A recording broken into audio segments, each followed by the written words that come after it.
Coming up now on Animal Outtakes, ensuring the health of raptors and the world we share. Join us as we tour the Raptor Center at the University of Minnesota. Learn about their mission and meet some of their amazing ambassadors. And we go behind the scenes to witness life-saving care for some of the most majestic animals on Earth.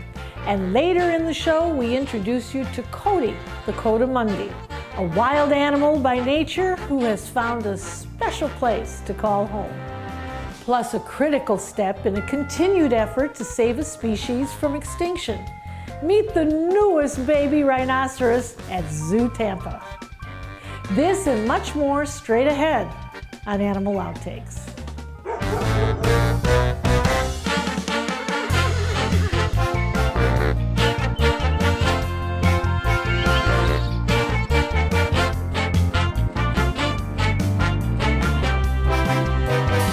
A raptor is a carnivorous bird known for its keen eyesight, sharp talons, and hooked beak. These birds of prey have been around in some form as far back as 75 million years. The specialized hospital at the Raptor Center in St. Paul, Minnesota admits about 1,000 injured birds of prey every year.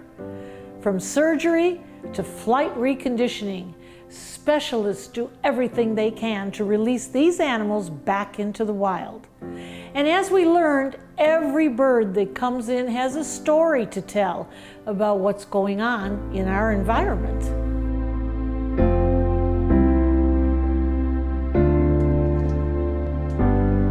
We're a very unique place here at the Raptor Center. We sit in the middle of the University of Minnesota. We're associated with the College of Veterinary Medicine. Our veterinarians are faculty members, so we're able to do high-level research and collaborations. But we are financially a nonprofit organization. We are empowered because of our community, and they pay the majority of our budget. Almost 100% of our hospital efforts are funded because of the community. So we get a lot of great infrastructure and expertise because of the university, but we're able to do our mission because of the generosity of the community coming behind us to help birds. When people walk into the Raptor Center, we're hoping to bring them into our mission. We have over 1,000 injured birds come in every year to the Raptor Center. Now that is because members of the community are identifying them, they're calling them, our amazing volunteers are helping to transport them. And these birds tell stories of what's happening out there in the environment, what's happening in the ecosystem, a lot of stuff that we as humans can help with, right? So when people come to visit us, they get to meet our education ambassador birds, they get to see raptors close up, and they get to hear those stories of what role they can play in protecting the future of these important birds. So when we first get a sick or injured or orphaned bird into us, they get a full medical exam with one of our veterinarians, which may be myself or one of our training veterinarians. And that includes a physical exam, blood work, radiographs or x-rays, just so we can get a full picture of what's going on with them and what injuries or illness they may have so that we can treat them appropriately. We have several birds that are currently in our wildlife rehabilitation hospital with various injuries or illnesses, and we are providing treatment for them with the goal to eventually release them back to the wild. So this bald eagle she's been here, we think it's a female based on the size.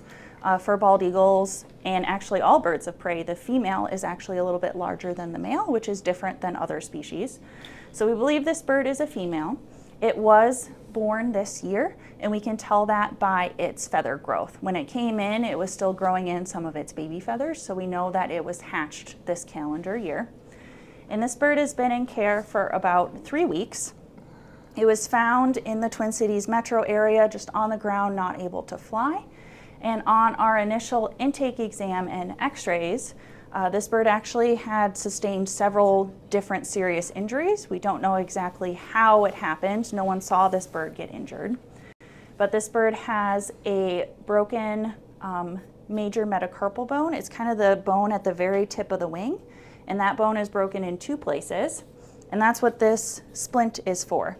It's a custom-made splint that's designed specifically to fit this bird. And what it does is it supports this fracture and keeps it lined up while it's healing. This bird also has a fracture of one of its toes. So this third toe on the right foot has a fracture in it, so that is also splinted with the same type of material. And the bird also has a broken keel bone or chest bone. That one we just treat with cage rest and pain medications. And it also had a little bit of damage to the eyes. So there was bleeding in the back of the eyeball or in the back chamber of the eye. And that is just treated with pain meds and rest and time. And once all of this bird's fractures and injuries are fully healed, it'll move from the small enclosure that it's in currently into one of our flight cages. And then it'll start stretching and practice flying itself. And after that's kind of done for a little bit, it'll start the Creance flight conditioning. These guys are endurance athletes, so they need to be able to fly long distances without getting tired before we release them. It's flight reconditioning. Flight reconditioning. Yep. Okay. Yep. Got So it. it's exercise so that they get back into shape, and so that because when we release them, they fly long distances, they need to hunt, they need to be basically indistinguishable from before they were injured. So we use the Creance line to exercise them and get them basically back into Olympic athlete condition. So one of the first things we do after we take them out of their enclosure is to make sure that they're healthy and ready to fly any given day. So part of that is taking a weight, right? We want to make sure that the bird has eaten appropriately, that he's not too thin, that he's not too fat, because that can also make it hard for it to fly. And since we tend to house more than one individual in the same enclosure, you can't just tell that they've eaten by seeing if there's food left over. So we want to make sure that their weight is really good. We always check before they go out to fly to make sure that no feathers have been tipped or broken, or to even check if new feathers are coming in. Raptors, you know, their two main defense mechanisms are their beak and their feet. And you can see the bird is responding, trying to vocalize a little bit there as Hillary is moving around its feet. Now this bird in particular should not have any food in its crop because we feed them the night before in anticipation that this bird will be going out for exercise. The reason we still check it is because if it didn't eat its entire meal and it decided to snack a little bit in the morning, it could have food in its crop. You know, it'd be like asking you to run a marathon after you ate a steak meal, right? It's not going to be good, right? In order to exercise these birds, we put them on what's called a creance or a long line, essentially a long tether. And in order to attach the line, we apply what are called leather jesses, one to each leg. And then the line, as you will see, will be attached to the bottom. There's a little slit on the bottom of each of these jesses.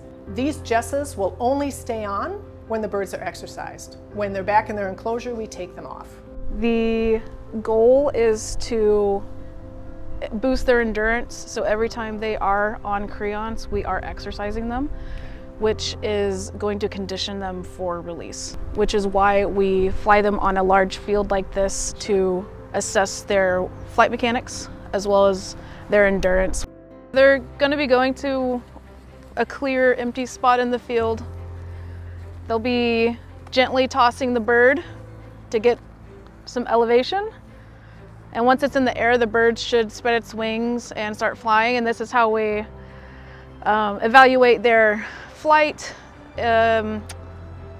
mechanics, their endurance, making sure that their progress and rehabilitation is going smoothly. So this bald eagle came to us in early April of this year from Lino Lakes, Minnesota. It was observed fighting with another bald eagle, another male. Both the birds did crash to the ground. The other flew off, but this one was injured and stayed on the ground. So one of our volunteers did go rescue it to bring it to us for care. We found wounds to the chest area. We found a left leg wound. Once he gets to the bird, he's going to lift the bird off the ground and quickly and efficiently gather the wings and the legs so that the bird isn't beating his wings up against the ground, which can hurt their wrists and their feathers. Our aim is to get around 8 flights for Creance exercising. The goal is to boost their endurance, so every time they are on Creance, we are exercising them, which is going to condition them for release. So we want them to be in peak physical condition before they're released. which is why we fly them on a large field like this to assess their flight mechanics as well as their endurance. We want to make sure that they're not out of breath after all these flights, because they need to be in good condition for release. The goal is to get them back out into the wild. Yes. But we know that that's not 100% possible. Yeah, not every bird that comes into us has an injury that we can repair or that we can successfully treat. So some of the birds aren't able to make it through care, but we do everything we can to ensure the best outcome for that individual. And if we have an individual who doesn't have an injury that we can treat or that can make it back into the wild, sometimes we are able to place them as educational ambassadors. So it looks like we have a newbie here. Who is he? This is an American kestrel. It's the smallest falcon in North America, and it's one of the few raptors you can tell the difference between a male and a female. In the raptor world, we're going to see a little rouse. That's kind of like, I feel good, I'm going to rearrange my feathers, I'm kind of chilling out here. So for us, that message is, life is good for this guy. But going back, again, most raptors, the males and females will look the same, except in your American kestrel species here. And notice with this, all falcons will have a little black stripe down by its eyes. That's called the malar stripe. And that protects them and cuts down the glare of the sun, because these guys like to go after insects, dragonflies. They will even go after small mammals, small birds. And even though there's only a 4-ounce package here, there comes a lot of power to that. And I'm going to offer him a little bit of food. This bird came, like Melissa said earlier, 3 weeks ago, came from another facility that had to shutter its doors. And so again, all the things that AJ here is getting used to, cameras, people, a new room, it takes a lot of training. We want to make sure that that's a comfortable area for him. Well, he looks great. And is he going to be one of your ambassadors? Yes, he is going to be one of our ambassadors, and his story is that he was acting inappropriately around humans, which means that probably when he was young, a human fed him, and so he's associating that with food. And so the other thing, also notice with falcons, they've got those long skinny toes, and so if they go after another bird, those long skinny toes can get through all those feathers and stuff. Well, we wish you a great life, and you are very handsome. And yes. Notice the behavior. With a falcon, they've got to stay focused on their prey. So I can move his body, and he'll keep his head still. You see how they do that? And that's kind of like playing hide and seek or tag, and you've got to keep it. I'm going to give him a big piece here, and an opportunity just to see. And right now, in the wild, that would be called mantling. He's hiding his food from me, but also gives you an opportunity to see how they use those talons to hold down their food. I was going to say that is a big piece. Yeah, and so now they use that beak to rip that meat apart. And even though it's a little bird, I mean, he can be snapping bones in there. And the other kind of behavior that's interesting when you see this is that in the wild, an animal wouldn't go down and just eat the food without looking up, because they don't know what's around them, they don't know what would be coming back. And so with AJ here, notice he'll pick a little off, and now he's kind of looking around. Okay, you're not going to take my food, are you? Kind of thing. So. Well, I think he's pretty safe. There's no one else here that would take that. He doesn't know that. He doesn't know that. So. We're experts at treating that individual raptor that needs help, and we'll continue that expertise in medicine. But we know that raptors don't respect state lines or country lines or even continents, right? They're global challenges facing raptors. So in the next 50 years, further expanding, how do we teach and train professionals around the world? How do we make sure we're looking at those challenges raptors are facing? Changing environments, changing habitats, new threats from infectious diseases that we're on the forefront of helping to identify. And then we can not just help the birds, but help activate our community and the public on the role they can play to help as well. For much more about the center, visit raptor.unm.edu. Coming up next on Animal Outtakes, we meet a critter named Cody who may steal your heart, although he may need a little work on his hairstyling skills. That's next. Good morning, Mr. Benson. Your breakfast is served. Time for another day in doggy paradise. I sure am one lucky pup. Mr. Benson, would you like to go out for your morning stroll? The weather is quite lovely today. That sounds wonderful. Don't mind if I do. After all that exercise, I think I'd like to lounge by the pool and maybe dip my paws in. As you wish, sir. Right this way. What a perfect day. I couldn't imagine being anywhere else but Dante's den while Mom and Dad are away. At Dante's Den, we pride ourselves in providing the best experience for your beloved pup. Whether it be a day, a month, or a year, Dante's Den should always be at the top of your list for boarding. With an expansive campus, your dog will enjoy daily walks, pool time, and an endless supply of love. Even better, it's all under 24/7 supervision from our wonderful staff. If you're anything like us, your dog's safety and happiness come first. To learn more about Dante's Den, visit dantesden.org.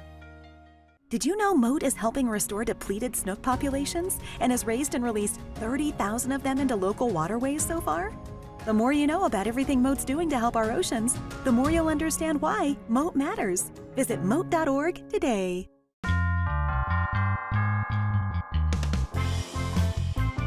Welcome back. In this week's Outdoor Classroom segment, we introduce you to a coatimundi, whose forever home is at the Second Chance Ranch and Rescue in Duet, Florida.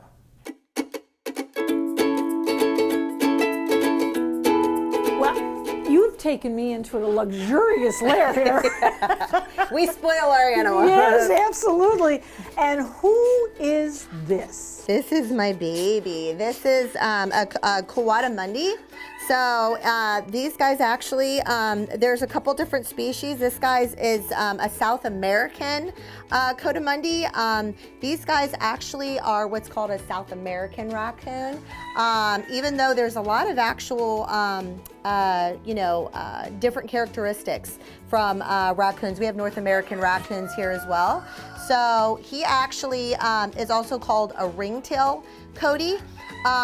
These guys are really cool because they're actually diurnal. So they're actually awake during the day when raccoons are actually asleep during the day. So that's a big difference between the two. These guys are actually omnivores. So they actually eat like small creatures, and it's okay, he won't hurt you. He wants to get in your hair. There goes the hairdo. Yeah, there you go, right, exactly. He's brushing it for you. He's grooming you. Yeah, just kind of rearrange it a little bit. Yeah. So if you're good, I might hire you. Right, exactly. He works pretty cheap, actually. Yeah. So these guys are notorious for being super, super aggressive. People get these guys in the pet trade, and they turn very aggressive. This guy, actually, we went ahead and neutered him a year ago, and he's been phenomenal since then. Now, a lot of times that's not the case. You can neuter them and they still turn very grumpy, but he's just the sweetest. He loves everybody. As you can see, we take him to events with okay, a little to the right, please. With a halter. So he goes. He's another ambassador. He is a rescue. He was surrendered with his little friend Stompy, chocolate skunk, right there. They're best buddies. They live in the enclosure together.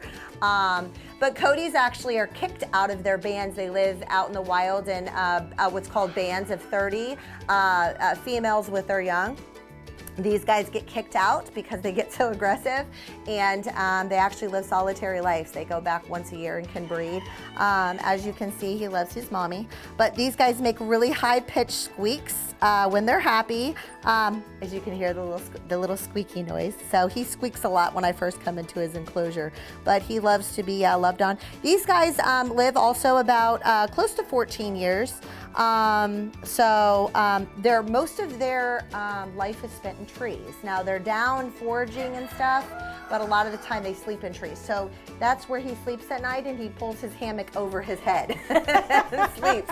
So these guys need a lot of room. They need a lot of, that's why you see all the places to jump and run. And they actually can travel about a mile a day. So my raccoons all have the exercise wheel. So they run on their exercise wheels, so they can get their exercise. So they're that way. Fit and trim. Exactly, exactly. Loki's always our North American. He's always on his wheel every day. He's got to get his exercise in. So, but you can see how sweet he is, and he usually just wants to lay with mommy. But you see these teeth. These big long canines are, and then they've got really long claws for digging. But they've got a really long nose, kind of like an anteater would, for like termites and bugs and that kind of thing. So these guys being aggressive can really mess you up. I mean, then that's another reason we do not ever recommend them as pets. And they do need a special license, a class 3 to have. So like I said, he's one of our, even though he was a rescue, he is one of our animal ambassadors. There's such a need for what you do. We know that. Yes. If we can get somebody interested in our audience that would be interested in doing something like this, would you recommend that? I recommend it if you are very wealthy. As a not-for-profit, I the last couple years have fronted mostly my own money, and now we're getting to the point where we do get donations and grants and that kind of thing. So you got to have some deep pocketbooks to be able to run something like that, which I do not. But I am broke because of it. So, but it's extremely rewarding, and there's such a need. But yeah, you definitely need the finances to take on these guys. So. Well, he sure loves his mommy. He does love his mommy. He does love his mommy. I know. Mwah. For more about Signa and the Second Chance Ranch and Rescue, you can go to her website, secondchanceranchfl.com. And we'll be right back.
At the beginning of the 20th century, white rhinos were hunted to near extinction. It was their horns that poachers were after.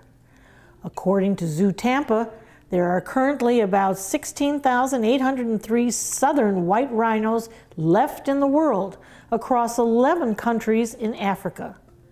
So here at home, efforts are underway to help restore the population. And as you can imagine, it was big news recently when a male calf was born at Zoo Tampa. We are incredibly excited here at Zoo Tampa for the announcement of a brand new baby boy white rhinoceros. This is incredibly important for not only our zoo, but the population as a whole. White rhinos, unfortunately, are facing a significant decline We believe it's been about 12% of the population over the last 4 years. It's all part of the work of the Species Survival Plan, overseen by the Association of Zoos and Aquariums. The zoo is home to 7 rhinos. The newest little, or big calf, is said to be doing well and healthy. The rhino is the second largest mammal on Earth. They are pregnant for 16 to 18 months. And at full size, the southern white rhino could weigh up to 5,000 pounds, and even more impressive, could run up to speeds of 30 miles per hour. Tampa has been a proud participant of the AZA's White Rhino Species Survival Program for more than 20 years. We've been incredibly successful here at the zoo, and it's been great for our guests to come in and see newborn babies out in the habitat with the rest of the crash. But for us, every birth is a sign of a hopefully bright and sustainable future for white rhinos. Congratulations to all involved.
Animal Outtakes is produced by Dante's Den Foundation, a nonprofit group dedicated to creating the best life for dogs.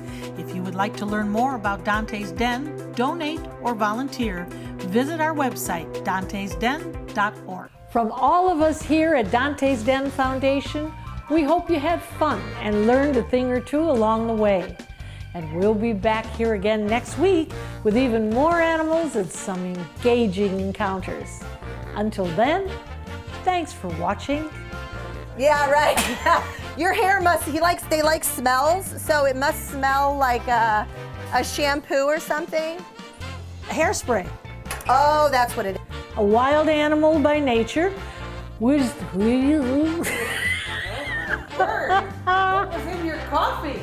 That's the problem, I didn't have it.